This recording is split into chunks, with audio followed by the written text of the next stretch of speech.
بسم اللہ الرحمن الرحیم۔ ایک مرتبہ ایک بوڑھا بزرگ شخص سلطان صلاح الدین کے دربار میں حاضر ہوا، جو کہ کنویں کھودنے کا کام کرتا تھا۔ وہ بہت زیادہ خوفزدہ معلوم ہوتا تھا۔ اس کا جسم کانپ رہا تھا اور لگتا تھا کہ ابھی خوف سے بے ہوش ہو جائے گا۔ سلطان نے فوراً اپنے سپاہیوں کو حکم دیا کہ بوڑھے بزرگ شخص کو سہارا دیں۔ دو سپاہی حکم کی تعمیل میں آگے بڑھے اور بزرگ کو سہارا دے کر سلطان کے سامنے کھڑا کر دیا۔ سلطان نے بوڑھے کی حالت دیکھتے ہوئے اسے ٹھنڈا پانی پلانے کا حکم دیا، لیکن بزرگ شخص نے منع کرتے ہوئے کہا کہ میرا روزہ ہے۔ رمضان کا مہینہ نہیں تھا اور گرمی کا موسم تھا۔ روزے کا سن کر سلطان نے اسے عزت و احترام سے بٹھا دیا۔ درباری بھی یہ دیکھ کر حیران تھے کہ ایک عام بوڑھے بزرگ شخص کو اتنی عزت دی گئی۔ سلطان نے اس سے آنے کی وجہ پوچھی تو وہ بزرگ کہنے لگا کہ حضور، میں کنویں کھودنے کا کام کرتا ہوں، جس سے میری گزر بسر ہوتی ہے۔ میں یہ کام کئی سالوں سے کر رہا ہوں، جبکہ کچھ دن پہلے ایک تاجر میرے پاس آیا اور کہا کہ فلاں جگہ میری کچھ زمین ہے، آپ زمین پر میرے لیے کنواں کھود دیں تاکہ میں اس سے زمین میں کھیتی باڑی کر سکوں۔ میں نے اس کے ساتھ مزدوری طے کی اور کنواں کھودنا شروع کیا۔ کچھ گھنٹے کام کرنے کے بعد مجھے تھکاوٹ محسوس ہونے لگی تو میں کنویں سے کچھ فاصلے پر ایک درخت کے سائے میں بیٹھ گیا۔ میری آنکھ لگ گئی۔ کچھ وقت کے بعد آنکھ کھلی اور میں نے دیکھا کہ درخت کی دوسری جانب ایک برہنہ لڑکی کی لاش پڑی تھی۔ یہ دیکھ کر میرے اوزان خطا ہو گئے اور میں بے ہوش ہو گیا۔ جب مجھے ہوش آیا تو قاضی کی عدالت میں تھا۔ قاضی نے مجھ سے کہا کہ تم اس جوان لڑکی کی برہنہ لاش کے پاس بے ہوشی کی حالت میں پائے گئے ہو۔ پہلے تم نے اس کے ساتھ زیادتی کی اور پھر قتل کر دیا اور پھر کمزوری کی وجہ سے بے ہوش ہو گئے۔ تمہیں سنسار کیا جائے گا۔ سلطان صلاح الدین کو غصہ آ گیا کہ ایک 80 سال کے بوڑھے بزرگ شخص کو کچھ کہنے کا موقع دیے بغیر، صفائی کا موقع دیے بغیر سزا سنا دی گئی۔ سلطان صلاح الدین ایوبی نے قاضی کو بلایا اور قتل کی تحقیقات کرنے کا حکم دیا، لیکن کچھ پتہ نہ چل سکا۔ آخر سلطان صلاح الدین نے بکری کے 2 بچوں کے ذریعے اس قتل کا معمہ حل کرنے کا فیصلہ کیا۔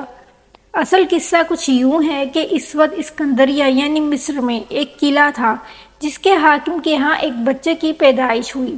پیدائش کے وقت جس دائی کو بلایا گیا وہ بہت ہی مکار اور چالاک عورت تھی۔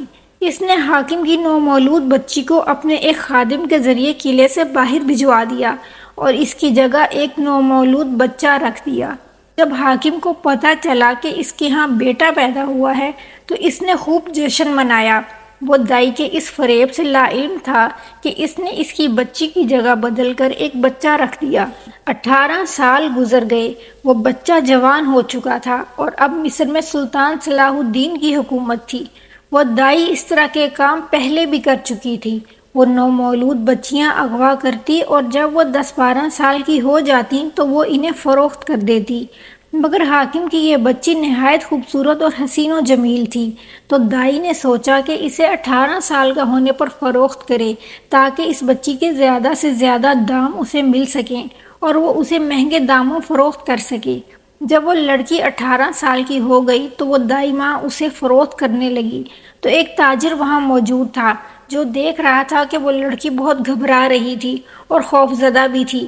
وہ تاجر اس دائی اور اس کے کام کے بارے میں جانتا تھا کہ وہ بچیوں کو اغوا کرنے کے بعد فروخت کرتی تھی۔ اللہ نے اس تاجر کے دل میں نیکی ڈال دی اور اس نے سوچا کہ میں نے ساری زندگی کوئی اچھا کام نہیں کیا، اگر اس لڑکی کو اس کے گھر والوں تک پہنچا دوں تو شاید یہ نیکی میرے لیے نجات کا سبب بن جائے۔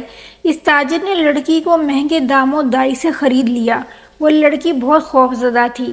تاجر نے اسے تسلی دی اور کہا کہ مجھے اپنا بھائی سمجھو، تم میرے لیے میری بہن کی طرح ہو اور میں تمہارے گھر والوں کو ڈھونڈ کر تمہیں ان تک پہنچا دوں گا۔ لڑکی تاجر کی باتوں سے کچھ پرسکون ہو گئی۔ تاجر نے اس دائی سے اس لڑکی کے والدین کے بارے میں پتہ لگانے کی کوشش کی، لیکن وہ دائی سزا کے خوف سے کچھ بھی بتانے کو تیار نہ تھی۔ ایک دن تاجر میدان میں بیٹھا سوچ رہا تھا کہ اس نے وہاں قلعہ دار کے 18 سالہ بیٹے کو گھوڑ سواری کی مشق کرتے دیکھا، جو بالکل اناڑی تھا۔ اسے گھوڑ سواری کی الف بے بھی نہ آتی تھی اور نہ تلوار بازی آتی تھی۔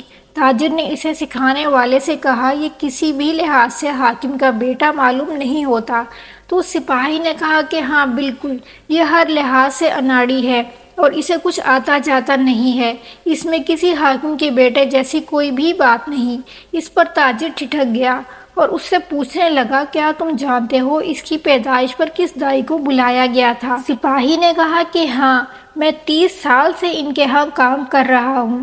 اس نے نام بتایا۔ یہ وہی دائی تھی جس سے تاجر نے اس لڑکی کو خریدا تھا۔ وہ لڑکی بھی 18 سال کی تھی اور یہ لڑکا بھی 18 سال کا تھا۔ تاجر سمجھ گیا کہ وہ لڑکی اس قلعہ دار حاکم کی بیٹی تھی۔ وہ بہت خوش ہوا کہ اس نے لڑکی کے ماں باپ کو تلاش کر لیا ہے۔ وہ دوڑتا ہوا گھر گیا اور اس لڑکی کو ساری رودات سنائی۔ وہ لڑکی بہت خوش ہوئی۔ اسے یقین نہیں آ رہا تھا کہ وہ ایک حاکم کی بیٹی ہے۔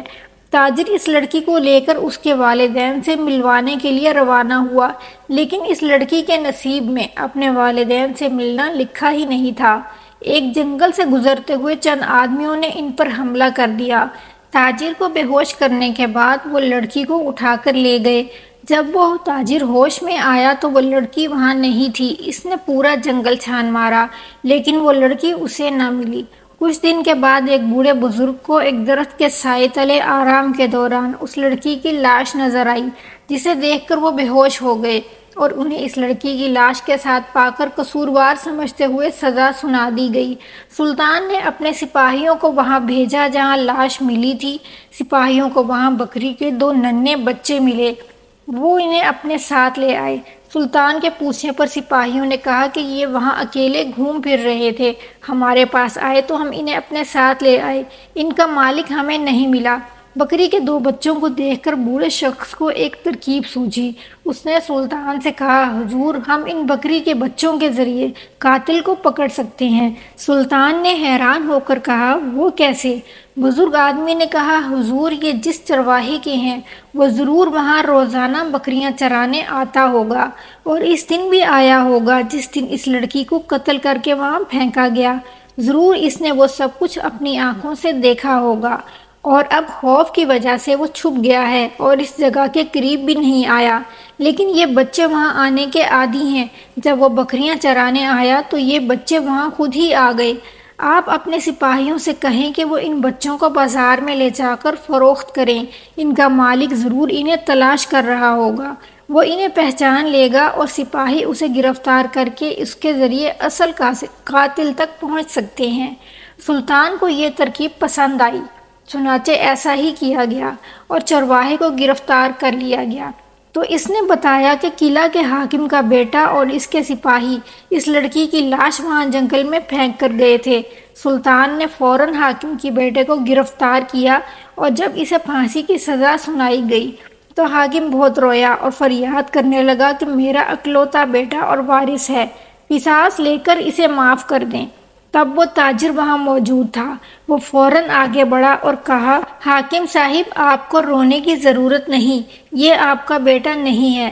تو سلطان سخت حیران ہوا اور تمام درباری بھی، اور پھر اس تاجر نے تمام رودات سنائی کہ کس طرح اس دائی نے حاکم کی بیٹی سے اس لڑکے کو بدل دیا تھا اور حاکم کی لڑکی کو فروخت کر دیا تھا۔